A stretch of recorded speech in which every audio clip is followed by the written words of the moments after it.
welcome all of you on our YouTube channel Arya school Hamirwas. मैं फिरोज खान आपके लिए अपना पुराना टॉपिक नरेशन लेकर आया हूँ। नरेशन में अब तक हमने नरेशन के कुछ टॉपिक्स क्लियर करने, इसका कुछ कॉन्सेप्ट क्लियर कर दिया। हमारा चल रहा था एक्सप्रेशन। क्या चल रहे थे? एक्सप्रेशंस चल रहे थे। एक्सप्रेशंस में हमने 3 तक कर लिया था। चौथा उसका पार्ट ये था, डी में हमें बताया गया था कि अगर साइंटिफिक फैक्ट हो,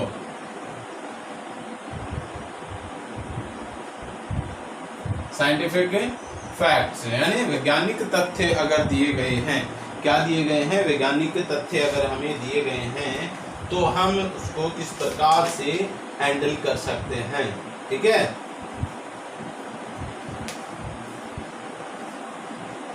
अगर साइंटिफिक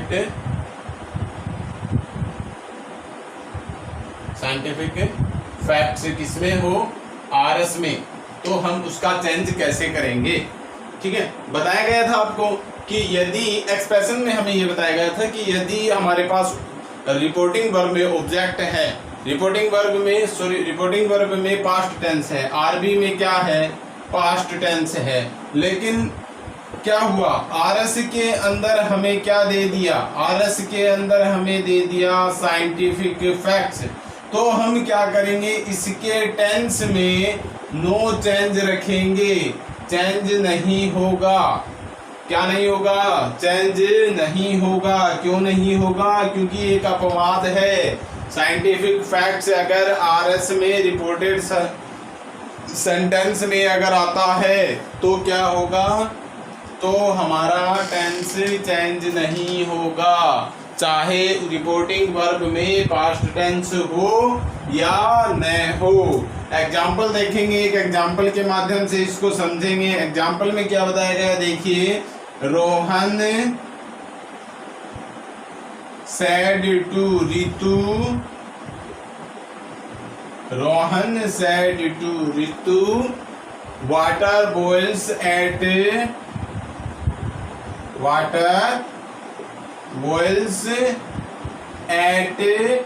100 डिग्री सेल्सियस।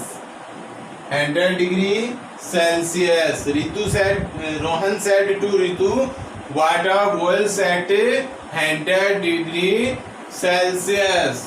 इसको हम आंसर करेंगे तो क्या करेंगे देखिए, रोहन said का कर देंगे टोल्ड, रितु का रितु हो जाएगा, इन्वर्टेड कोमा हट के दैट का यूज हो जाएगा और ये पूरा सेंटेंस एज इट इज आ जाएगा। Water boils at 100 degree Celsius, क्योंकि ये एक साइंटिफिक फैक्ट है। क्या है ये साइंटिफिक फैक्ट है। और अगर साइंटिफिक फैक्ट दिया गया है तो हम क्या करेंगे?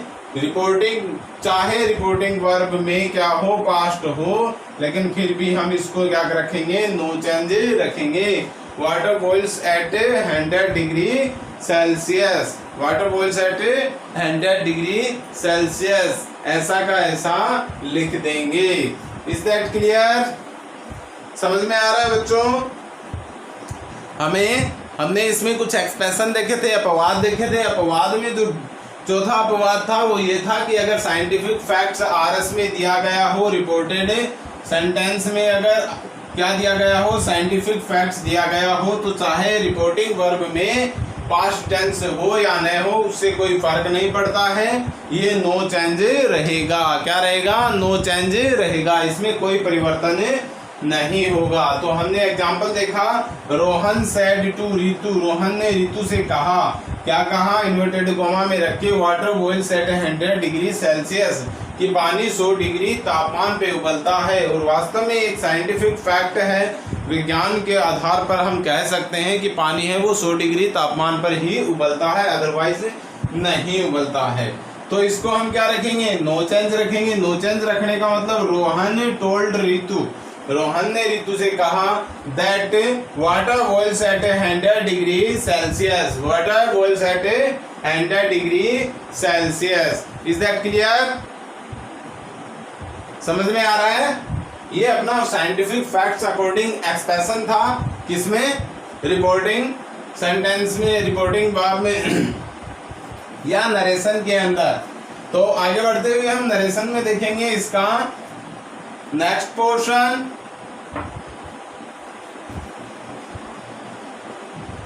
ई पार्ट, ई में क्या बताया गया था, अगर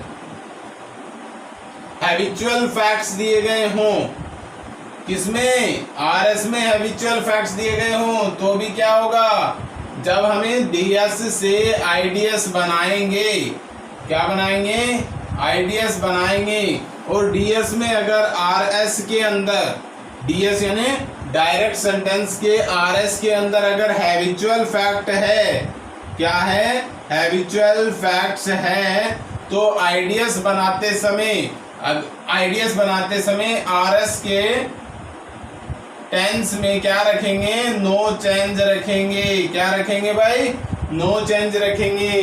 क्यों, क्योंकि ये कहता है कि हमारा हैबिचुअल फैक्ट है वो किसके अकॉर्डिंग आता है, हमारा हैबिचुअल फैक्ट्स है वो एक्सप्रेशन के अंडर आता है, और एक्सप्रेशन के अंडर आता है तो हम इसको किसमें रखते हैं,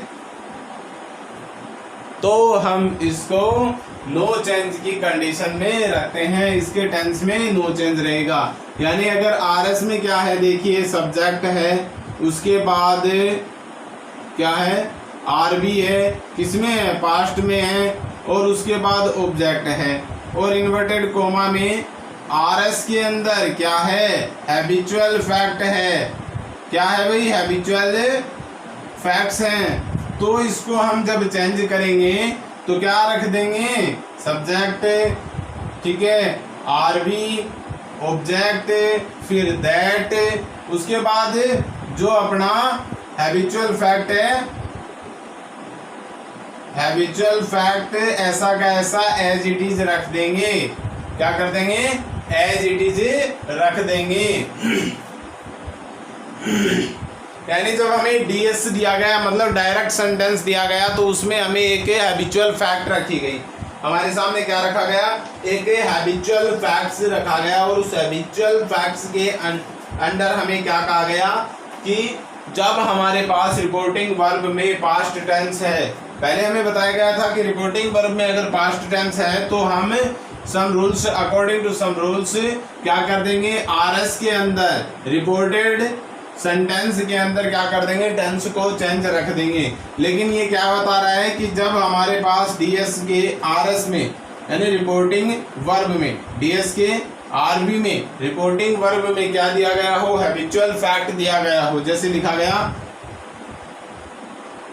डीएस के आरएस में, सॉरी रिपोर्टेड सेंटेंस में, तो यहाँ पे देखिए डीएस का जो आरबी है यानी रिपोर्टिंग वर्ब है वो पास्ट में हो, और उसके बाद आरएस में रिपोर्टेड सेंटेंस में हैबिचुअल फैक्ट्स दिया गया हो, तो हम क्या करेंगे, हम करेंगे कि उसकी जो पास्ट वर्ब है, पास्ट वर्ब ऐसा का ऐसा रखेंगे, कनेक्टिव दैट लगाकर हैबिचुअल फैक्ट्स को नो चेंज रखेंगे, उसके टेंस में कोई चेंज नहीं होगा। एक एग्जांपल देखेंगे, एग्जाम्पल की दृष्टि से देखेंगे, Sita said to Rohini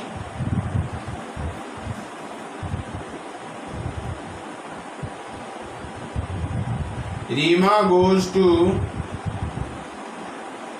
school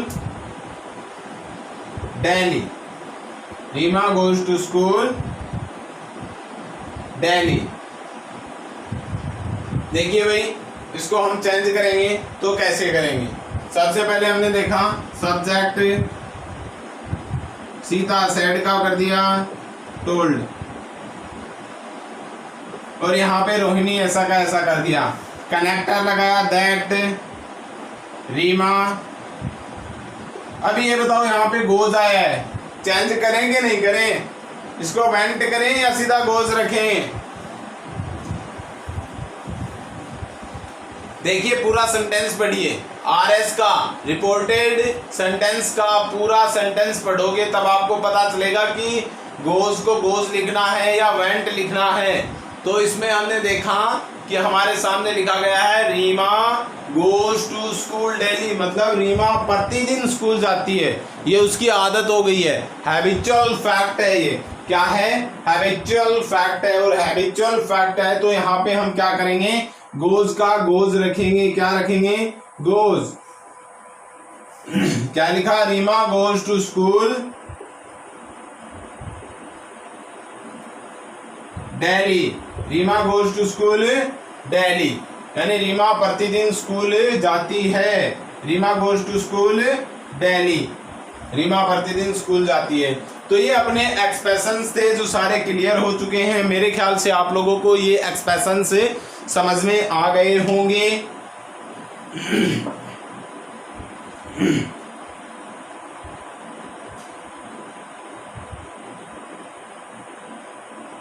समझ में आया कि नहीं आया? बताइए भाई जल्दी से, फास्टली, जल्दी बताओ भाई। चलो अब हम आगे देखते हैं सम चेंजेस, इंपॉर्टेंस चेंज।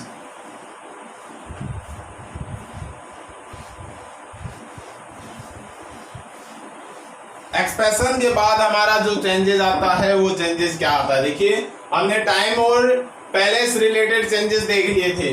अब हमारा इंपॉर्टेंट चेंज के अंदर आता है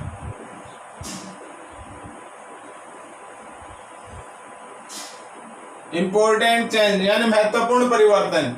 क्या है भाई?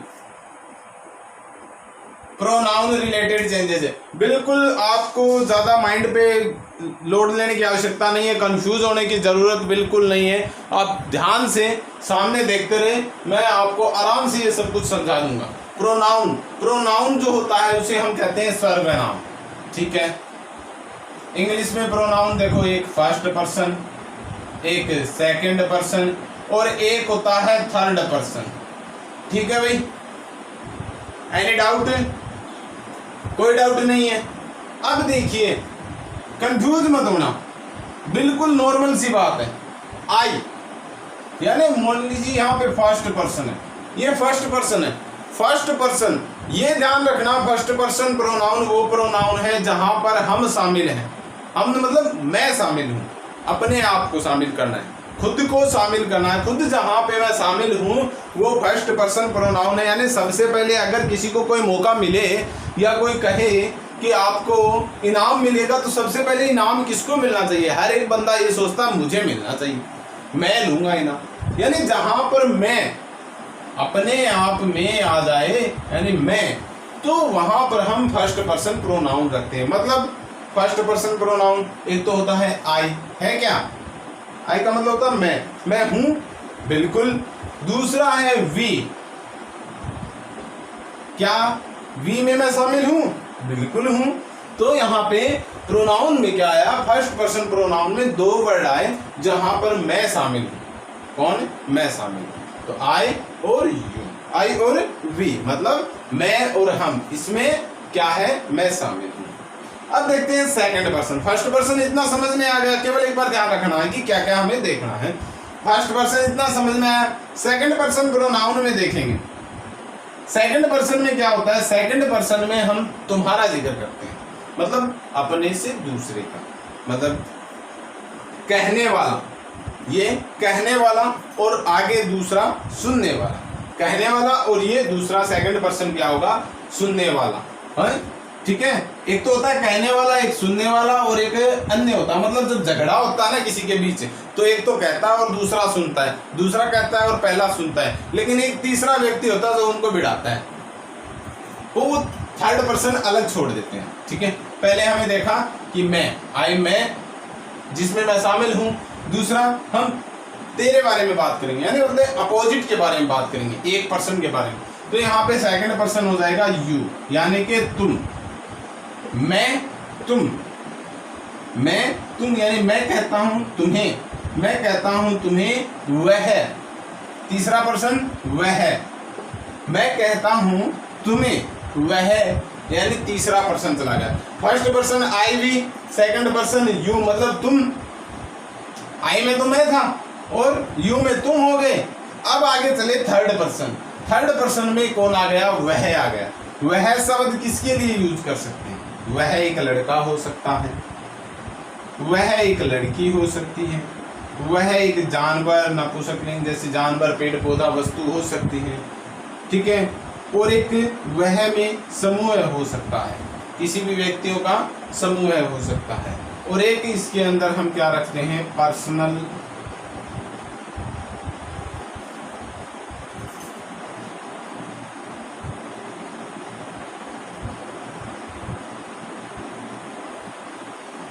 Personal pronoun.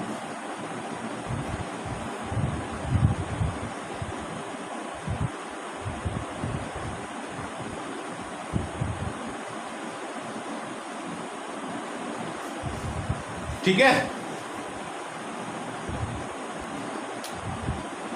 सम मिस्टेक, यहां पे प्रोनाउन नहीं होगा, प्रोनाउन तो हमने सारे लिख दिए, यहां पे होगा प्रॉपर नाउन यानी व्यक्तिवाचक संज्ञा, यानी कि ही वह लड़के के लिए, सी वह लड़की के लिए, इट वह नपुंसकलिंग या किसी जीव जंतु के लिए, दे यानी समूह के लिए यानी वे सभी, और बाकी आगे प्रॉपर नाउन, ये सभी थर्ड पर्सन प्रोनाउन में, यानी मैं कहूंगा तुम सुनोगे और बात होगी उसके बारे में, यानी एक कहने वाला है दूसरा सुनने वाला और बात हो रही है तीसरे की, किसकी हो रही बात है, तीसरे व्यक्ति की, थर्ड पर्सन की। तो ये आपके सामने तीन प्रोनाउन की मैंने आपको एक डेफिनेशन सी बताई है, वो डेफिनेशंस आपको थोड़ा सा समझने की जरूरत है, ठीक है।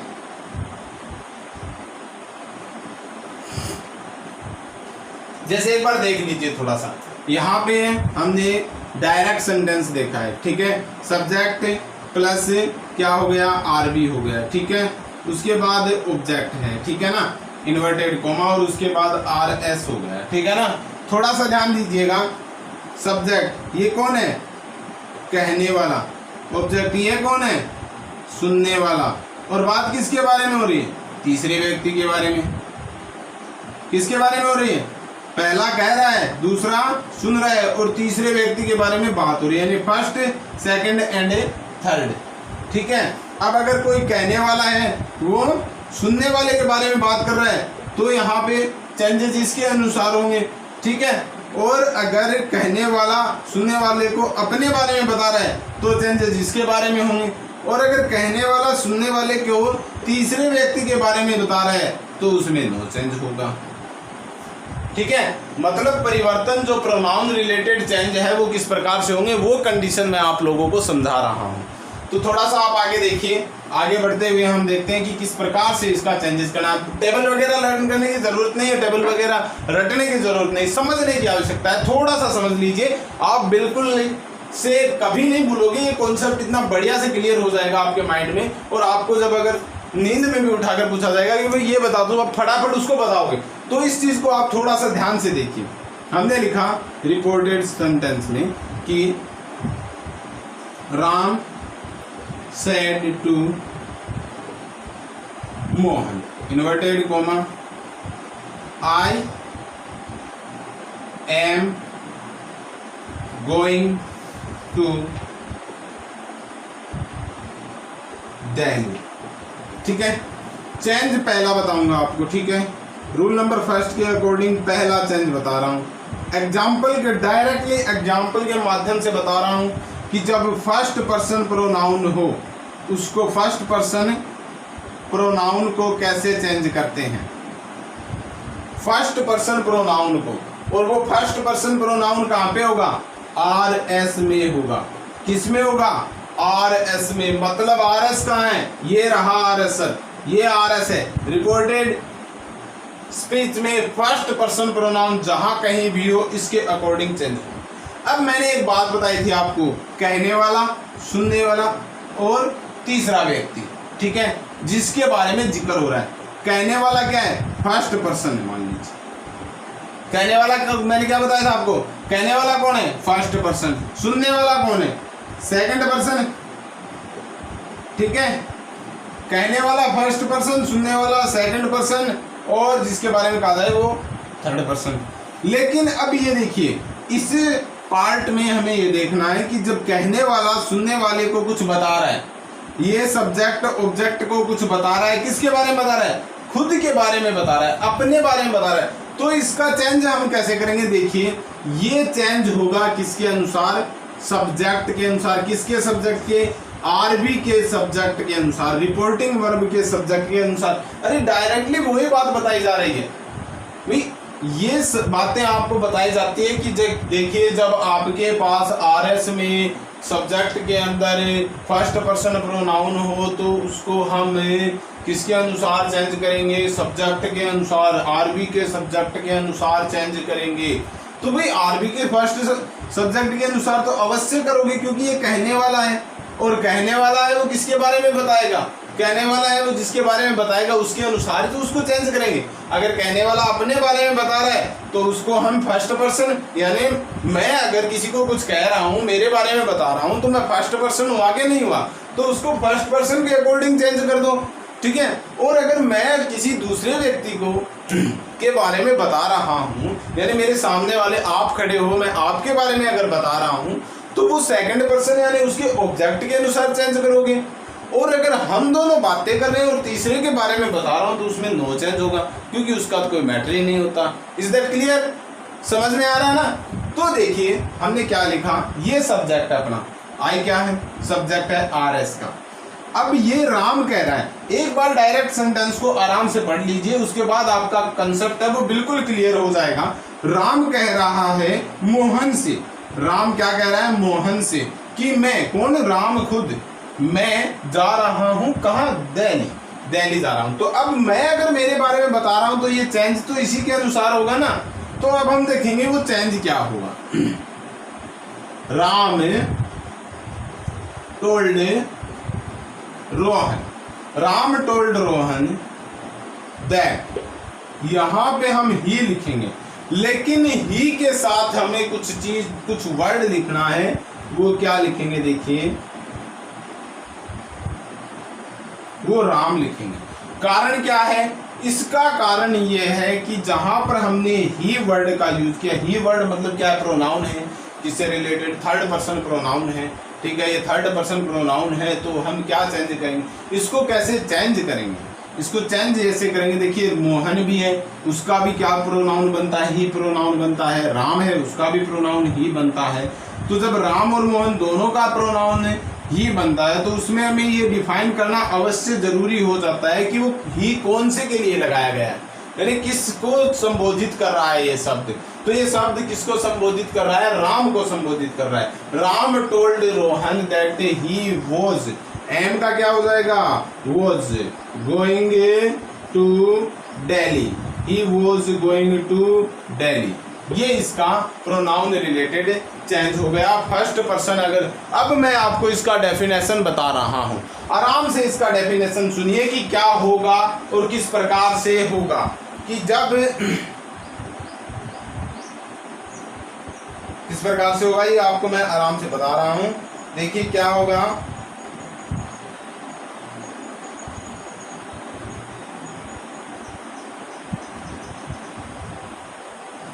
फर्स्ट पर्सन प्रोनाउन, अगर हमने रिपोर्टेड वर्ब के बाद रिपोर्टेड सेंटेंस के सब्जेक्ट में फर्स्ट पर्सन प्रोनाउन आया है, या पूरे रिपोर्टेड सब्जेक्ट सेंटेंस में कहीं पर भी फर्स्ट पर्सन प्रोनाउन आया है, तो उसको हम रिपोर्टिंग वर्ब के सब्जेक्ट के अनुसार चेंज करेंगे, क्योंकि कहने वाला वही है। और कहने वाला कौन होता है, हमेशा कहने वाला फर्स्ट पर्सन होता है, तो उसे हम सब्जेक्ट के अकॉर्डिंग चेंज कर देंगे। इज दैट क्लियर, समझ में आया।